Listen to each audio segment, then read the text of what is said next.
नमस्कार मित्रांनो, या व्हिडिओत पाहणार आहोत आपण आस्थापनेनी कॅन्डिडेटला शॉर्ट लिस्टेड केल्यानंतरची प्रक्रिया आणि काय पुढील स्टेप राहील हे आपण पाहणार आहोत.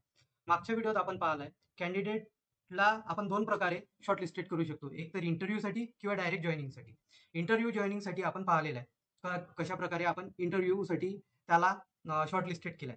ती मगाची 10 जणांची कॅन्डिडेटची लिस्ट होती, तर त्यांना आपण मागील व्हिडिओत शॉर्ट लिस्टेड केलं होतं. तेच आपल्याला आपल्या स्थापनेच्या 6व्या किंवा 7व्या नंबरच्या टॅबला आपल्याला दिसेल कॅन्डिडेट इंटरव्ह्यू. ओके, त्या टॅबला क्लिक केल्यावर तुम्हाला असं एक पेज ओपन होईल.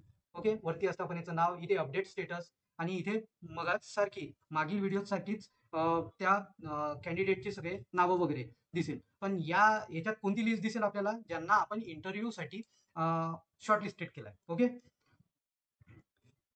आता इथे काय दिसतंय, इथे वेगवेगळे कॉलम दिसतात. अप्लिकेशन आयडी, सिरियल नंबर, कॅन्डिडेटचं नेम, आपल्या जॉब टायटल काय होतं, ओके, आपला क्रायटेरिया काय होता. ओके, क्रायटेरिया केल्यावर आपली वॅकन्सीची स्टार्ट डेट काय होती आणि एंड डेट काय होती. आणि तेवढ्याच मधातल्या दिवसात आपण पर्टिक्युलर 15 दिवसाच्या ह्याच्यात 10व्या दिवशी आपण त्यांना इंटरव्ह्यूला बोलवलं, कारण पुढील आपल्याला प्रोसेस करायची आहे.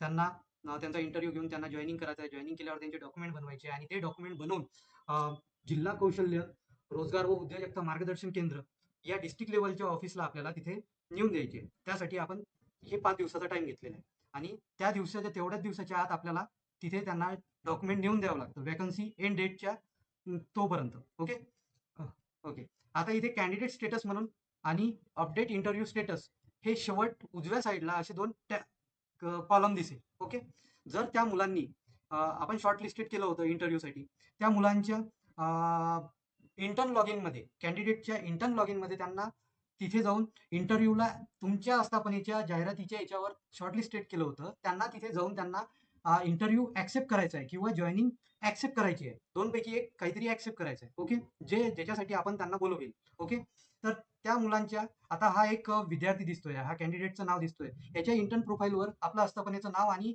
याला आपण इंटरव्ह्यूसाठी बोलवलेलं आहे असं तिथे दिसून पडतं. त्यांनी त्या टॅबला क्लिक करून ओके करावं लागेल. याच्या सविस्तर माहिती आपण 4 नंबरच्या व्हिडिओ दिला आहे. तिथे त्या कॅन्डिडेटला सांगायचं की किंवा त्या कॅन्डिडेटनी 4 नंबरचा व्हिडिओ पाहून इंटरव्ह्यूला ऍक्सेप्ट कसं करायचं, जॉईनिंगला ऍक्सेप्ट कसं करायचं, ती प्रोसेस करायची आहे. त्यांनी जर ऍक्सेप्ट केलं तर इथे एक प्रोसेस, इथे आता सध्या पेंडिंग लिहून आहे.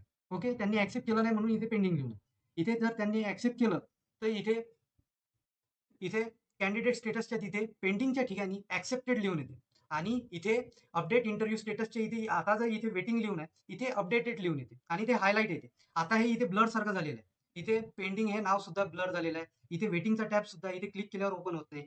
इथे हा ब्लर केल्यासारखा केलेला आहे, अनेबल केल्यासारखा आहे. त्यामुळे त्यांनी जेव्हा त्या कॅन्डिडेटनी जेव्हा इथे त्यांनी इंटरव्ह्यू कॉल ऍक्सेप्ट केला तर इथे कॅन्डिडेट स्टेटसमध्ये ऍक्सेप्टेड दिसते आणि इथे अपडेट इंटरव्ह्यू स्टेटसमध्ये अपडेट म्हणून लिहून येईल आणि तो असा मोठा टॅब होऊन जाते आणि ब्लिंक पण होते. तेव्हा आपल्या आस्थापनेला तिथे त्या टॅबला क्लिक करायचं आहे आणि तिथे पुढील माहिती पूर्ण भरायची आहे. ओके, ही पुढील माहिती कशी भरायची मी तुम्हाला एक